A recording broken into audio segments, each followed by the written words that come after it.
It's not an overnight process.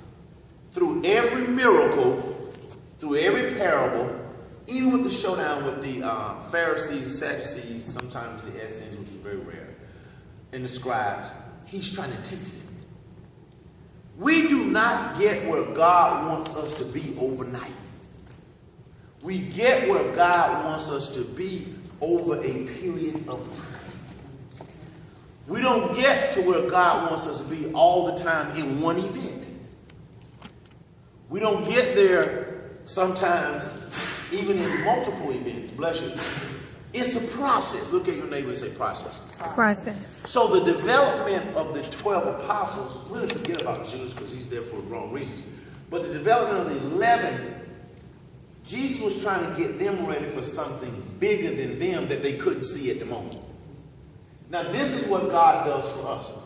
As he's preparing and developing you, he's trying to get you for something ready bigger than what you can see at the moment. You know, my favorite gospel song right now is Greater Is Coming. I always had the daughters to sing it or the choir. Because greater, you got to believe greater is coming. Jesus was trying to teach them and show them that greater is coming. Now the book of John, I've told you, is based on what one word? Belief. Faith. Belief. Mm-hmm. So in order to get them to where he wants them to be, then the quintessential building block here is they got to believe. Your life never changes until your beliefs is like, hey man, what's up? I didn't even scare you. Go ahead and write your letters. Your life never changes until your belief system changes. Your life never changes until what you believe about you changes. If you think down, you'll always be down. That happened to me this week. I've concealed it from you, but I've had a medical issue for the last 10 days. And it got so bad, I finally had to go to the doctor on yesterday. And because I like to self-diagnose, I was reading all this stuff online, and which I shouldn't have done. So I saw that I had 2 of the markers out of the 7 they listed for somebody who would have prostate cancer. So I'm thinking, because of all this pain, all this other stuff, oh my God, I'm going to have prostate cancer. And I just had a 0 PSA a couple of years ago. My doctor laughed at me so hard yesterday. And it was just so funny. You know, he laughed at me because the problem was totally something else that they're going to be able to treat with a couple of weeks of antibiotics and some other stuff. But my mindset had changed. My mindset had to change. I think I told Hollywood and Jackson that today. So if we have negative thoughts, we get these negative results. So Jesus has to also be patient with the apostles to get them where they need to be. This is what God still does for us tonight. He is patient with us to get us. Sometimes we don't have that same patience with our kids that we want God to have with us. Look, Miss Gaddis looked straight down the road from the grandchild to the daughter to the granddaughter. Boy, I tell you, this is what. So what God does is he brings us along at our pace. We all don't believe at the same pace, so God deals with us based on our pace. God deals with you based on what you can handle at that moment. So Jesus does not ram everything down these dudes' throats over this 3-year period. He spoon feeds them. Paul writes something very interesting when he's talking to the church. It's at Corinth or Rome. But Paul says, when I was a child, I spoke as a child. When I became a man, I put away childish things. Then he tells the church simultaneously, he says, you know, I was giving you milk, but now it's time for me.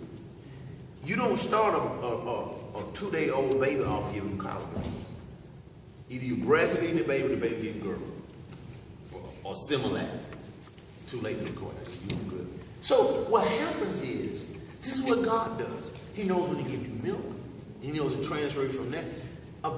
Now, when I was coming up, they did not have Pampers and pull-ups. You had the old diapers with the clothes with the pins. Remember those safety pins? Okay. But now we've grown to the point where you got the pull-ups, you got the 1s and 2s, you got all that. We didn't have all that.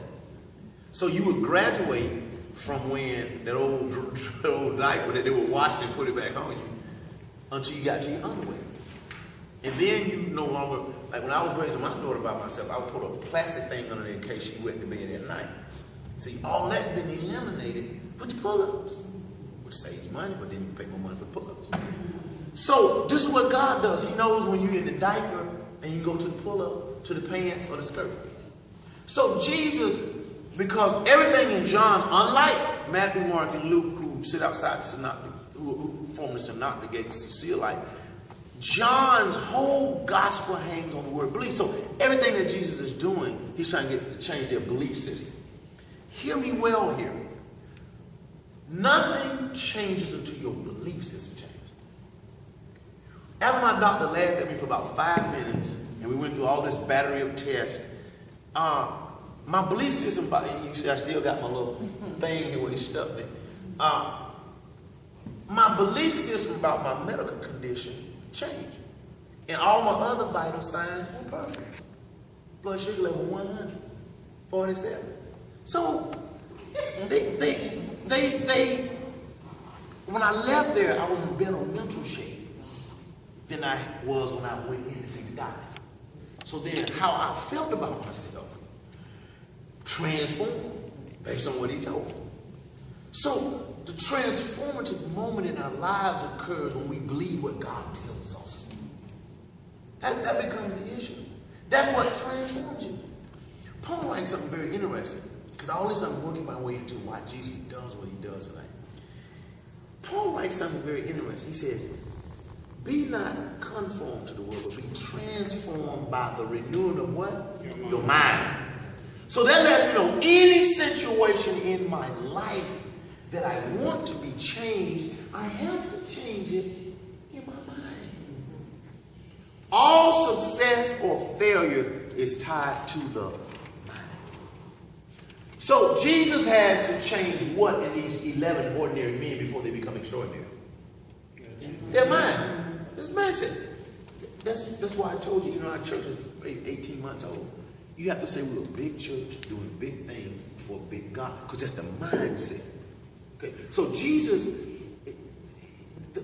you've heard the story of Lazarus so many times, but I'm coming at it and challenge you to see it through a different lens tonight. So Jesus' friends, well, let's get back to the lesson. What he wants to do, what he wants to teach them tonight is faith in the midst of crisis. Repeat after me: faith in the midst of crisis. So Jesus